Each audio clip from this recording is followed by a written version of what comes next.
nerve in 1913 through lies. You create 9/11, which is another lie. Through 9/11, then you're fighting a war on terror, and now all of a sudden you go into Iraq, which was another lie, and now they're going to do Iran, you know, and it's all one thing leading to another, leading to another, leading to another. Now, I would say, what are you doing this for? What's the point of this thing? You have all the money in the world you ever want.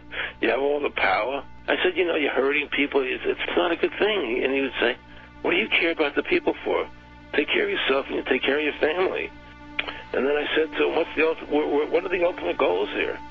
He said, the ultimate goal is to get everybody in this world chipped with the RFID chip and have all money be on those chips and everything on those chips.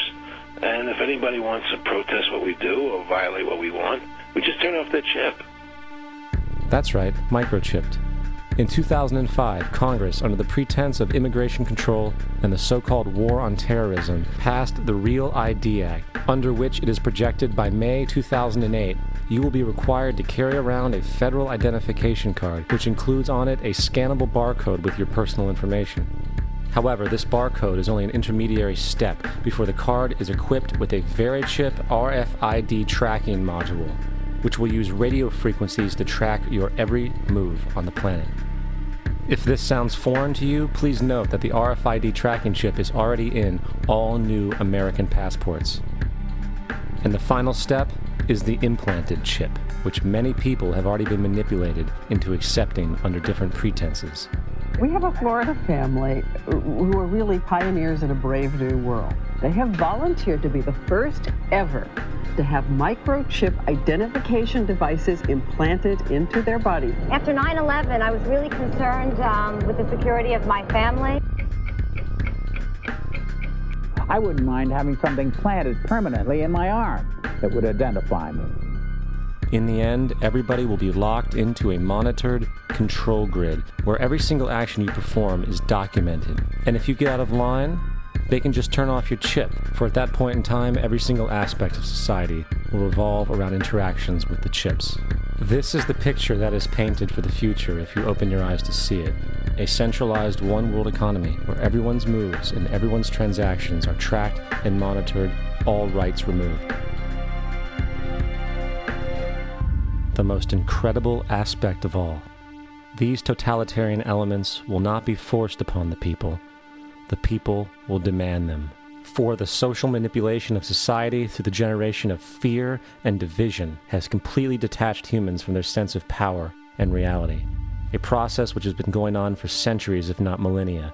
Religion, patriotism, race, wealth, class, and every other form of arbitrary, separatist identification and thus conceit has served to create a controlled population, utterly malleable in the hands of the few.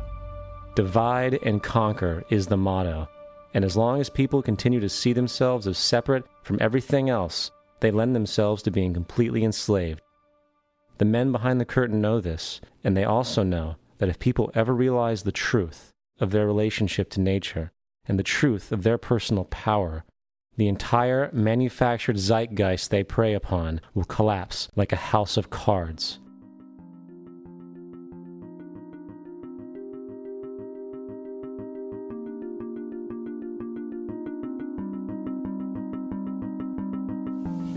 The whole system that we live in drills into us that we're powerless, that we're weak, that our society is evil, that it's crime-ridden, etc., and so forth. It's all a big, fat lie. We are powerful, beautiful, extraordinary. There is no reason why we cannot understand who we truly are, where we are going. There is no reason why the average individual cannot be fully empowered. We are incredibly powerful beings. You know, I think I spent 30 years of my life, in the first 30, trying to become something. I wanted to become good at things. I wanted to become good at tennis. I wanted to become good at school and grades and everything I kind of viewed in that perspective. I'm not okay the way I am, but if I got good at things, I realized that I had the game wrong. The game was to find out what I already was. Find out what I already was.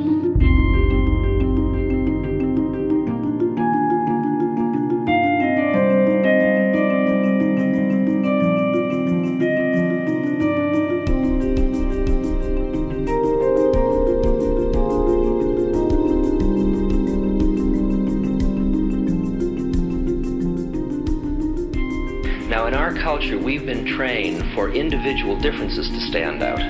So you look at each person, immediately it is brighter, dumber, older, younger, richer, poorer, and we make all these dimensional distinctions, put them in categories and treat them that way. And we get so that we only see others as separate from ourselves in the ways in which they're separate. And one of the dramatic characteristics of experience is being with another person and suddenly seeing the ways in which they are like you, not different from you. And experiencing the fact that which is essence in you and which is essence in me is indeed one. The understanding that there is no other. It is all one. And I wasn't born Richard Alpert, I was just born as a human being. And then I learned this whole business of who I am and whether I'm good or bad or achieving or not. All that's learned along the way.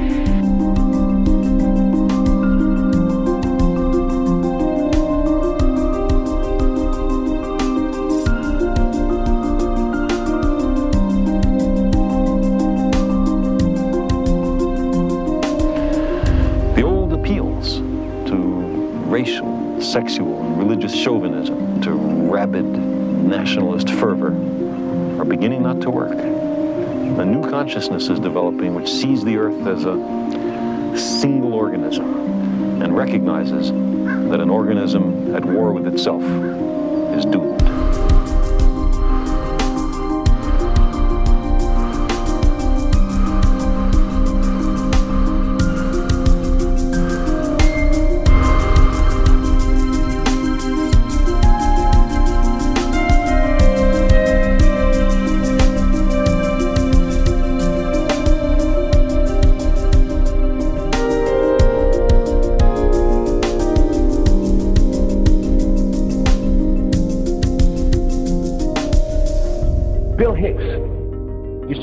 Shows with this.